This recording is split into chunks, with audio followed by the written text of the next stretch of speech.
नमस्कार दोस्तों, आज की कहानी का नाम है सफ़ेद गुण। सर्वेश्वर दयाल सक्सेना की कहानी। दुकान पर सफ़ेद गुण रखा था, दुर्लभ था। उसे देखकर बार बार उसके मुंह में पानी आ जाता था। आते जाते वह ललचाई नज़रों से गुड़ की ओर देखता, फिर मन महसूस कर रह जाता। आखिरकार उसने हिम्मत की और घर जाकर माँ से कहा। माँ बैठी फटे कपड़े सिल रही थी। उसने आँख उठाकर कुछ देर दीन दृष्टि से उसकी ओर देखा, फिर ऊपर आसमान की ओर देखने लगी और बड़ी देर तक देखती रही। बोली कुछ नहीं। वह चुपचाप माँ के पास से चला गया। जब माँ के पास पैसे नहीं होते तो वह इसी तरह देखती थी।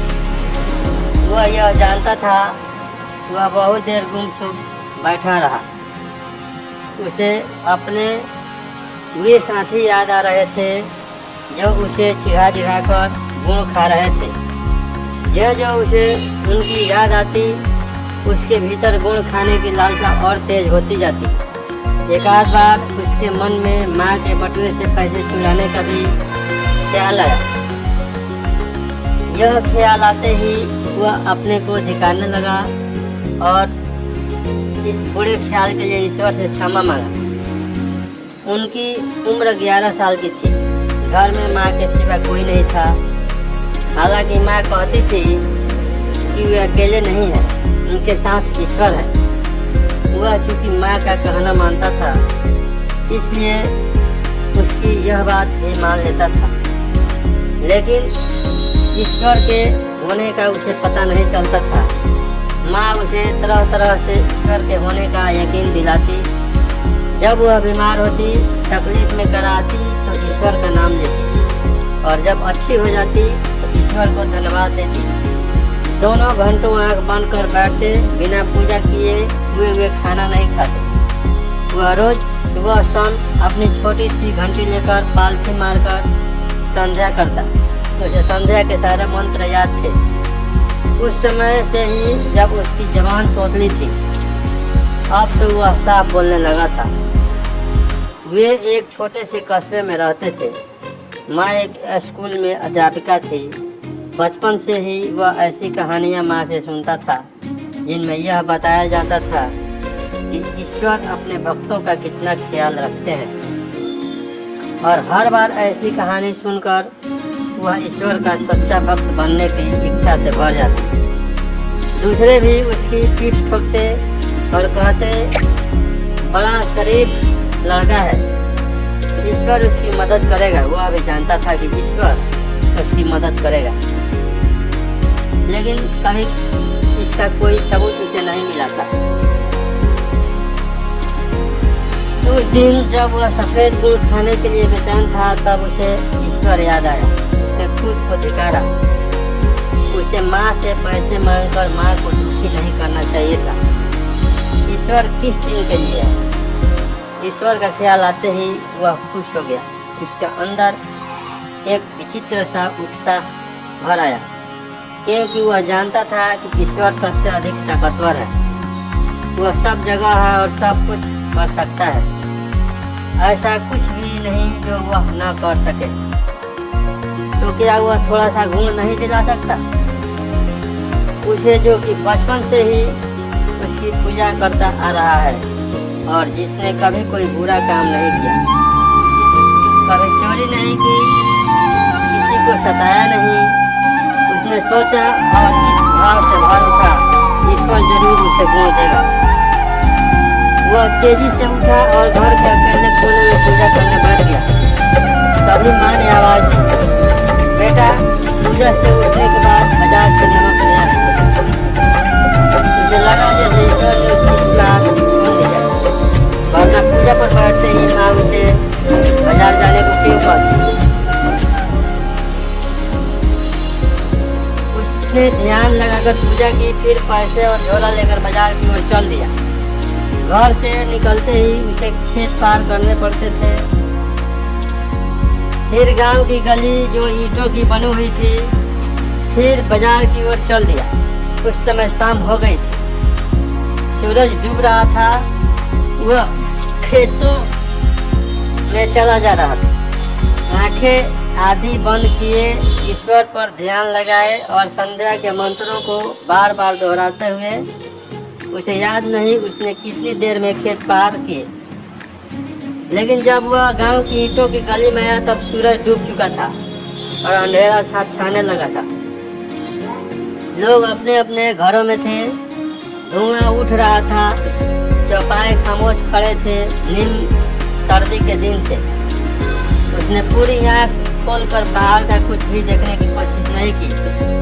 वह अपने भीतर देख रहा था, जहाँ अंधेरे में एक झिलमिलाता प्रकाश था, ईश्वर का प्रकाश, और उस प्रकाश के आगे वह आंखें बंद किए मंत्र पाठ कर रहा था। अचानक उसे अनजान की आवाज़ सुनाई दी। गांव के सिरे पर एक छोटी सी मस्जिद थी।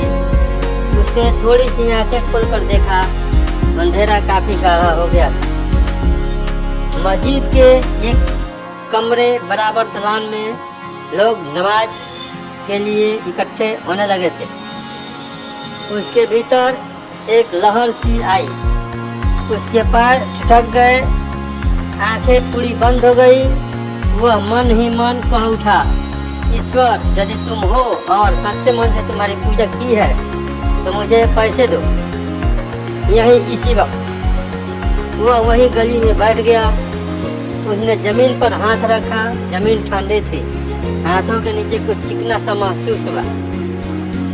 उल्लास की बिजली सी उसके शरीर में दौड़ गई। उसने आंखें खोलकर देखा, अंधेरे में उसकी हथेली में अठन्नी दमक रही थी। वह मन ही मन ईश्वर के चरणों में लौट गया, खुशी के समुद्र में झूलने लगा। उसने उस अठन्नी को बार बार निहारा, चूमा, माथे से लगाया, क्योंकि वह एक अठन्नी ही नहीं थी, उस गरीब पर ईश्वर की कृपा थी।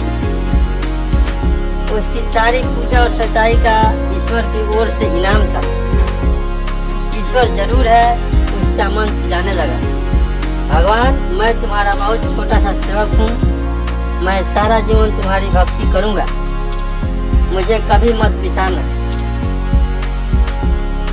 उल्टे सीधे शब्दों में उसने मन ही मन कहा और बाजार की तरफ दौड़ पड़ा।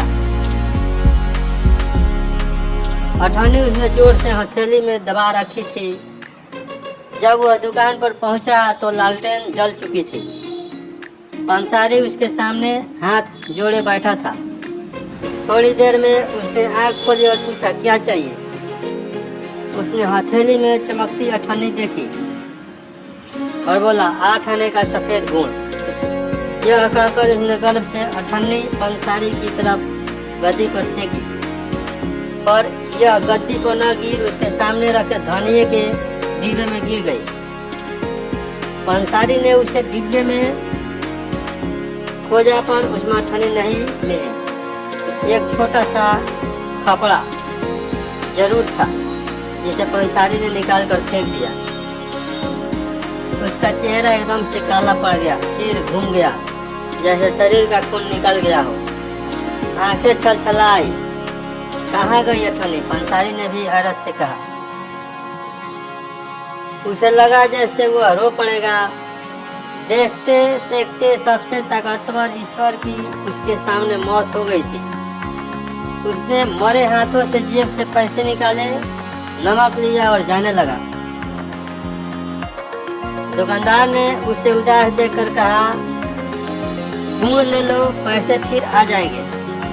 नहीं, उसने कहा और रो पड़ा। अच्छा, पैसे मत देना, मेरी ओर से थोड़ा सा गुण ले लो, दुकानदार ने प्यार से कहा और एक टुकड़ा तोड़कर उसे देने लगा। उसने मुंह फिरा लिया और चल दिया।